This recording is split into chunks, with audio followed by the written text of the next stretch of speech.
Which country had the most effective fighter planes in World War II by the front?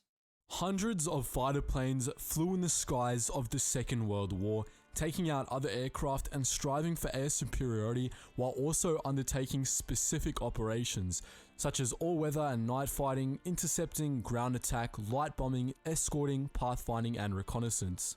Many fighters were manufactured in Japan. Okay. The big contenders are going to be the Spitfire, the Mustang, maybe the God, what is it? The Corsair, or is that the older version? Whichever the Navy/Marine version was. The Zero and the BF-109 or the FW, whichever the model number is. Those are my bets are going to be the big contenders in this. Oh, and then the Yak? The Yak whatever, whichever fucking Yak it is. I don't remember Soviet fucking nomenclature for their planes. Japan, Germany, the Soviet Union, Great Britain, America, France, and Italy. Though Czechoslovakia, I don't know anything about France or Australia, Italy. Finland, Their Hungary, planes. Poland, Romania, and Yugoslavia made fighters too. And many I don't pilots know any of their operated planes. fighters manufactured in countries other than their own. While we have made a two-part video outlining some of the flying aces of World War II, we have yet to I'll have to outline check the that out. aircraft in which many of them flew. So in this video, we're going to list our top 10 fighters from 5 fighting nations. Oh, that's While cool. Every aircraft undeniably had its strengths, and while it often came down to the effectiveness of the pilots and their command, Oh, hold looking out at the to Zero end of from video, Japan. because we are going to be revealing what we believe was the all-round best fighter of the Second World War out of the top 10 we list here. Okay. Undeniably, Japan's most famous aircraft, the Mitsubishi A6M-0, was an agile, long-range fighter used right up until the end of the war, towards which it was employed in kamikaze missions. When the Zero was first introduced, it was considered the world's best carrier-based fighter, and it absolutely harried Allied craft. The fact that the Zero is so well known even today, like the two big planes that are like mainly well known in the grand scheme of consciousness, at least here in America, is the P-51 Mustang and the Zero.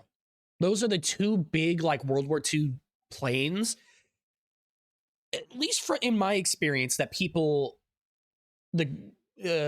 not really into history like vaguely know about, is the Zero and the Mustang, which when you think about it is crazy that it was cemented in history as so good that even today it's known about.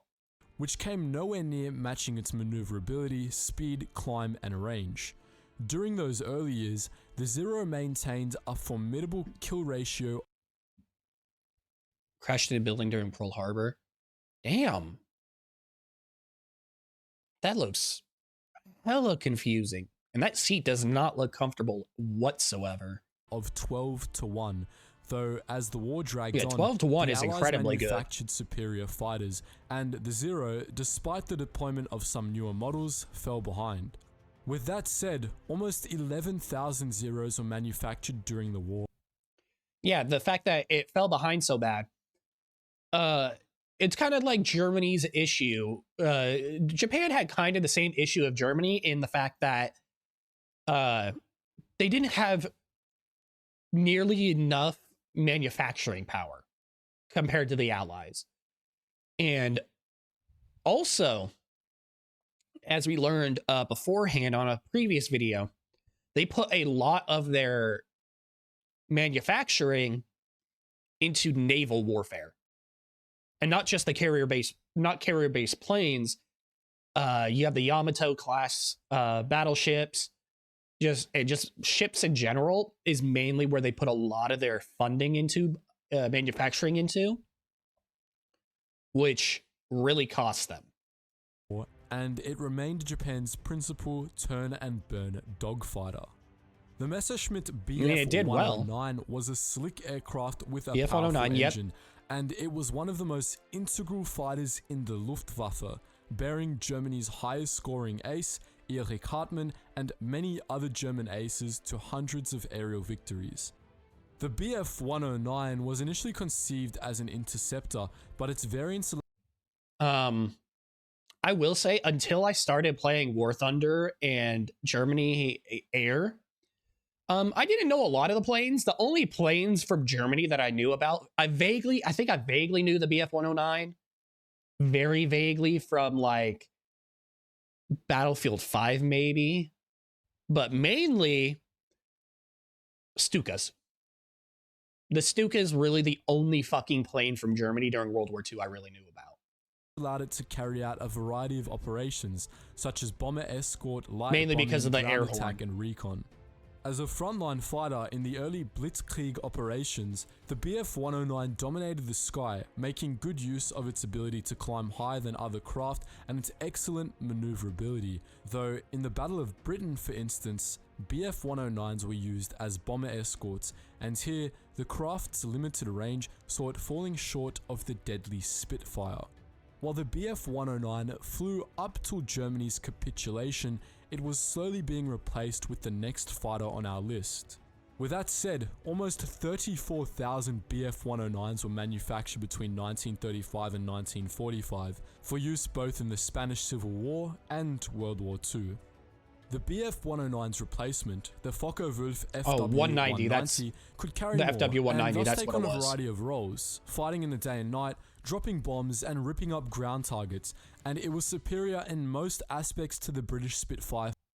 Having drop tanks would definitely fucking help, considering they must have thought of that when comparing it to the Bf-109 in the because having being able to have drop tanks would definitely fucking help with the issues of range that the 109 was having. Ripping up ground targets, and it was superior in most aspects to the British Spitfire for a time, making absolute hell for the RAF until they upgraded their Spitfire and made hell back.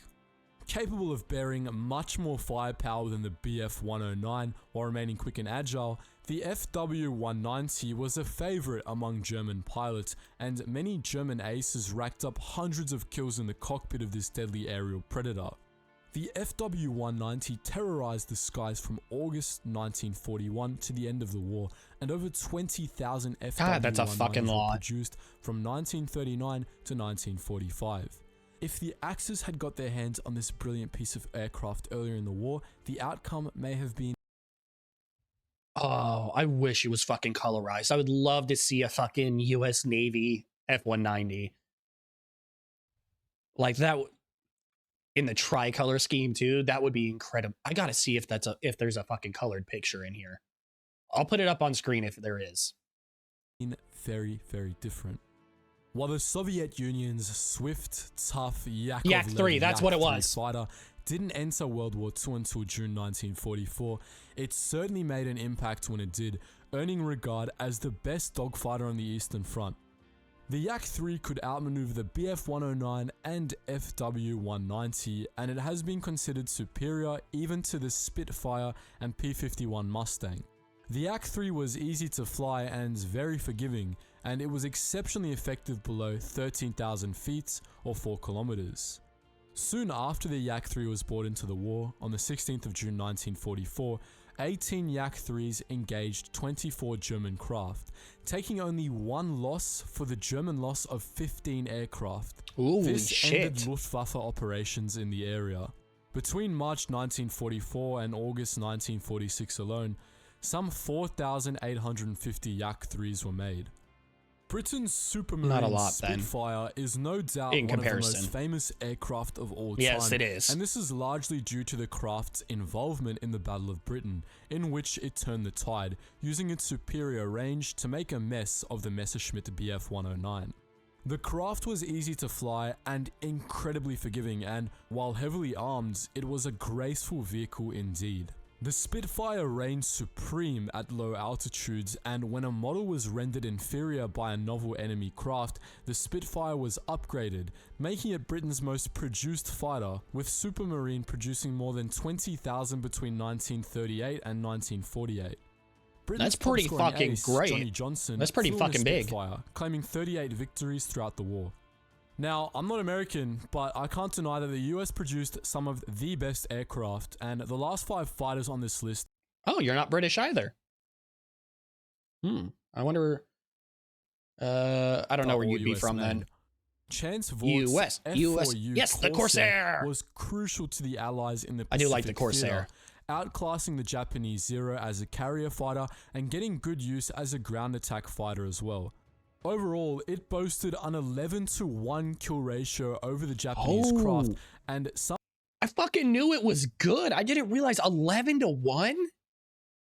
Holy shit, that's insane. Some Japanese pilots claimed the Corsair was America's best all-round fighter. The first Corsair ace, Kenneth Ambrose Walsh, described battling Zeros in F4Us. Whoever had altitude dictated the terms of the battle, and there was nothing a Zero pilot could do to change that. We had him. The Corsair F4U was so successful, it was employed in the Korean War, in which it battled Soviet Yak-9s. Okay, I'm sorry. I gotta go back. This design looks like the fucking their wing design for the fucking Corsair looks so fucking good. Like, I don't know why, but this scratches a part of my brain that it's just like, ooh, it's very aesthetically pleasing to me. And I don't know why, but it just is. Yak-9s, and more than 12,500 were produced between 1942 and 1943. Republic Aviation's P-4... Yeah, before we get into that, 12,500. A lot less than I would think, but at the same time, that's a lot for a naval... fighter. Like, that's not a lot for a naval fighter in grand scheme of things. But also at the same time, you got to remember, probably with what we saw, 11-to-1, not a lot of them were shot down, so you wouldn't need to replace a whole bunch either. That's pretty cool. 47 Thunderbolt was one of the war's toughest, heaviest fighters, weighing up to 8 tons when fully loaded, and I actually know nothing about this rockets or a single 2,500 pound or 1,100 kilo bomb, additional to 8 50 caliber machine guns. As the Thunderbolt had such a high weight capacity, it could be used for various types of operations, including standard air-to-air combat, escorting bombers, delivering bombs itself, and ground attacks, though it was known for its exceptional performance at high altitudes. The Thunderbolt was a bit of a tank, with Luftwaffe ace Heinz Baer stating it could absorb an astounding amount of lead. Though another German ace, Kurt Bühligen, said it was too heavy for some maneuvers and claimed he could see it coming from behind and simply outmaneuver it. More than 15,600 Thunderbolts were produced between 1941 and 1945. North American Aviation's P-51 Mustang was another fighter which saw use in the Korean War after World War II. Though this craft was first conceived upon the British RAF's request for a new fighter capable of being mass-produced. When its original engine was replaced with a Rolls-Royce Merlin, this fighter was capable of competing with the Luftwaffe aircraft, though the Mustang was also highly effective in escort operations and as a fighter bomber. It was a solid all-rounder, though its... God, yet again, the Mustang... it isn't as aesthetically pleasing as the Corsair in my opinion, but it does really have the aesthetics for it. God, they got some good aesthetics. Exceptional range and maximum effective altitude distinguished it most. The Mustang entered the war under the RAF early in 1942, and more than 15,000 were made. While most of the fighters we've listed were of fairly conventional designs, Lockheed's P-38 Lightning was anything but, course. Though that did not at all take away from this aircraft's formidability. Of course, Lockheed fucking makes a fucking plane that looks nothing like another one.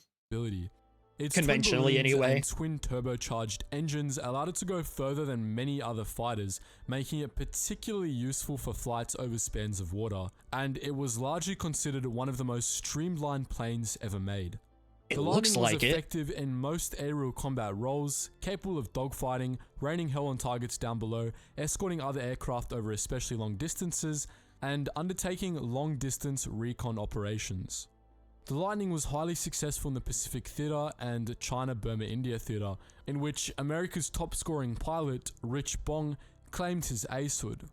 Some Luftwaffe pilots nicknamed the Lightning Fork-tailed Devil, while the Japanese deemed it 2 planes, 1 pilot. Fork-tailed Devil is such a cool nickname for it. 2 planes, 1 pilot. Sounds like a video I've watched before. The Lightning flew for as long as America was in the war, and between those years, more than 10,000 were made. Before we reveal that's a lot more than I thought. Was the best fighter for a plane you don't really hear a lot. To the sexiest aircraft to grace the skies of the Second World War. We Damn are right. Of course referring to Vort's V173. Or God, that's the fucking Flying hideous. Pancake. I love it. As we all know, this craft was designed by E.T. while he was on ketamine, and it was pretty much the focal point of every supposed UFO photo between November 1942, when it was made, and March 1947. Honestly, that makes so much sense. And at the same time, all I'm thinking is, how have I never heard of this plane before? Like, how? Yo, War Thunder, can I get this in the game? Is it even armed? I don't know, but it looks fucking hideous and I love it. When it dumped in the Marina Trench to be forgotten by Earthlings and extraterrestrials alike. Just pulling your leg, it was restored and propped in a museum as part of their freak show. A whopping 1 of this aircraft was produced and it flew exactly no combat missions during the war. Pancakes aside, which of our contenders was the all-round best? Sorry Supermarine, but Lockheed's P-38 Lightning takes the cake. It was an incredibly versatile long-range aircraft, albeit not as effective a dogfighter as some of the other planes on this list, but it was also extremely forgiving of its pilots, and it was the only American plane that was produced on a large scale from the beginning of America's involvement in the war to the end of the war. US test pilot Ben... Wait, so he's saying that's the best? Not exactly the plane I would have thought he'd go with. I could see why, though. Well, I guess overall. Benjamin Scoville Kesley said, "The Lightning would fly like hell, fight like a wasp upstairs and land like a butterfly." And German flying ace Franz Stiegler went as far as to say, "One cardinal rule we never forgot was avoid fighting the P-38 head-on." That was suicide. But what do you say? Do you disagree that the P-38 Lightning was the all-round best fighter of World War II? Do you think any of the aircraft we discuss weren't deserving of a place on our top 10? If so, which fighters would you include in your list? Please let us know down in the comments section below, and also be ready for that's a hell of a fucking comment of the week. Reveal our top 10 bombers. Anyways guys, just before you go, please do check out some of the links in the description below. If you want to join our wider history community, interact with other history buffs and myself, then please do join the Discord. As I said, the link is down there in the description box. And if you want to help support the channel more than you already are by watching this video, please do check out the Patreon. Every dollar truly does help contribute to the quality and potentially quantity of the videos we produce in the future. So make sure you check that one out as well, guys. Anyways, as always, thank you so much for watching, and I hope you learned something new. No, that was really fucking cool. Make sure you check them out. I'll have them linked down below. Honestly, yeah, subbed. This is a really cool channel. I'm glad I found them. Yeah, make sure you check them out. It'll be linked down below. Like and subscribe if you want to keep seeing more of me. And until next time, take care of yourselves. See ya.